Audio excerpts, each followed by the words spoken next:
Bonjour, je suis Myriam Bidot, coach et thérapeute de couple. Alors, comment dépasser une crise de couple? Premier point, crise de couple, c'est irrémédiable.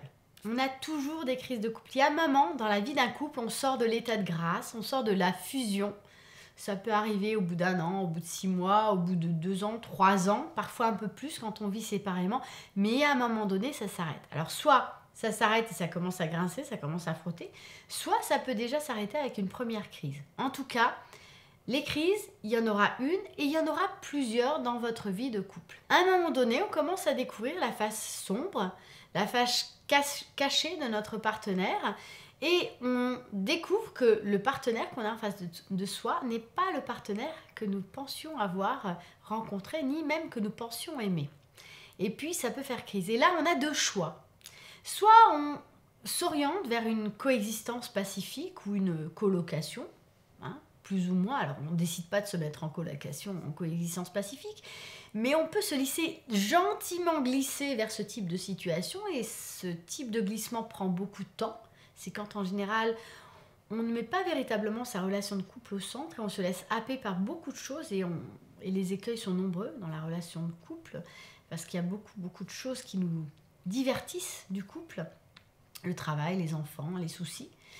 Soit on fait le choix d'aller vers ce que j'aime appeler l'amour vrai, en tout cas le choix d'une relation agie, c'est-à-dire qu'aimer est un verbe d'action et je choisis d'apprendre à t'aimer chaque jour un peu plus, je choisis vraiment de développer, de faire grandir cette relation avec toi chaque jour un peu plus.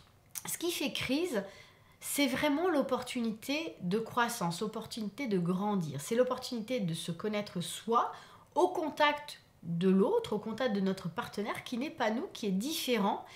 Et du coup, de commencer à se mettre au travail, de commencer en fait, à cette occasion-là, de vraiment développer la relation de couple. Le premier apprentissage, c'est d'apprendre à faire équipe avec l'autre, donc de pouvoir dépasser nos différences et de pouvoir regarder ce qui est dans l'intérêt de la relation et du couple, plutôt que de se dire qui a raison, qui a tort. Donc c'est déjà un changement de paradigme. Et de vraiment prendre en considération et de choisir de s'occuper des choses au fur et à mesure qu'elles apparaissent. Prendre en considération les problèmes au fur et à mesure qu'ils apparaissent. Ce n'est pas nécessairement les résoudre, mais c'est accepter de les regarder ensemble. Il y aura toujours des crises tout au long de la vie du couple et c'est aussi accepter que ces mouvements-là sont inhérents à la vie de couple. Deuxième point, accepter de mettre du positif dans la relation. Ne pas se laisser glisser, ne pas anticiper le négatif. C'est pas parce qu'il y a une crise que ça va nécessairement empirer, que ça va nécessairement devenir de plus en plus négatif, qu'on va être dans une spirale négative, qu'on va...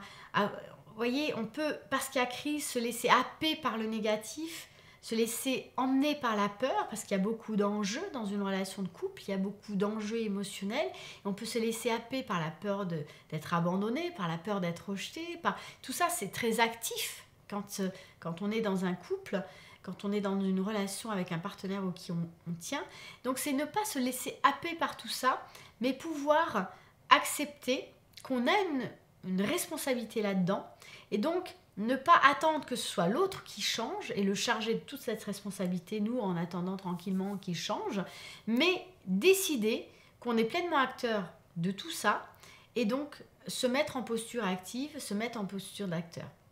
Ne pas voir l'autre comme un ennemi, mais regarder ensemble comment le couple va pouvoir évoluer. Troisième point, le couple, c'est un organisme vivant. Si vous ne vous occupez pas de votre couple va petit à petit avoir des zones de nécrose et puis petit à petit il va se fixer, se figer pour éventuellement mourir. Donc votre couple, il a besoin d'attention, il a besoin de soins, il a besoin de communication. Tant que votre couple est en mouvement, il est en vie. Mais le couple, c'est un système et tout système a tendance naturellement à se fixer, à se figer. Même les systèmes les plus fonctionnels, même les systèmes les plus opérants, à un moment donné, vont se fixer. Et ils peuvent se fixer dans des fonctionnements qui fonctionnent bien, mais tout système fixé, figé, à un moment donné, peut devenir souffrant. Et c'est comme quand on ne bouge pas, si on ne bouge pas du tout, on finit par avoir des escarres. D'accord ? Donc, quand le système est figé, il y a nécessairement danger. Et donc, ce qui est très important, c'est de savoir mettre du mouvement dans sa relation de couple. C'est de savoir avoir cette souplesse à deux pour pouvoir apprendre à danser ensemble. Troisième point, c'est de comprendre que tous les couples ont des incompatibilités. Tous. De toute façon, on est différents, donc on est incompatibles. Alors après, c'est de trouver un partenaire avec lequel on ait des incompatibilités qu'on puisse accepter. On est bien d'accord. En général, quand on est dans une relation longue, qu'on a commencé à avoir des enfants, etc., c'est qu'il y a quand même un fond qui est compatible. En tout cas, qu'il y a des choses qui fonctionnent entre nous. Mais de toute façon, on va devoir frotter ensemble pour que ça puisse fonctionner. Donc, il y a des incompatibilités.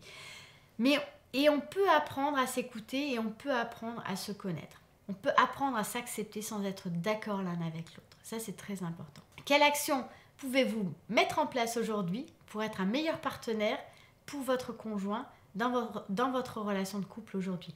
Notez-le sous la vidéo, je serai ravie de lire votre commentaire, de vous répondre. Si vous avez aimé cette vidéo, mettez un petit pouce bleu sous la vidéo, partagez-la et puis abonnez-vous à la chaîne pour pouvoir recevoir chaque semaine mes nouvelles vidéos. Je vous souhaite une très belle journée, à bientôt.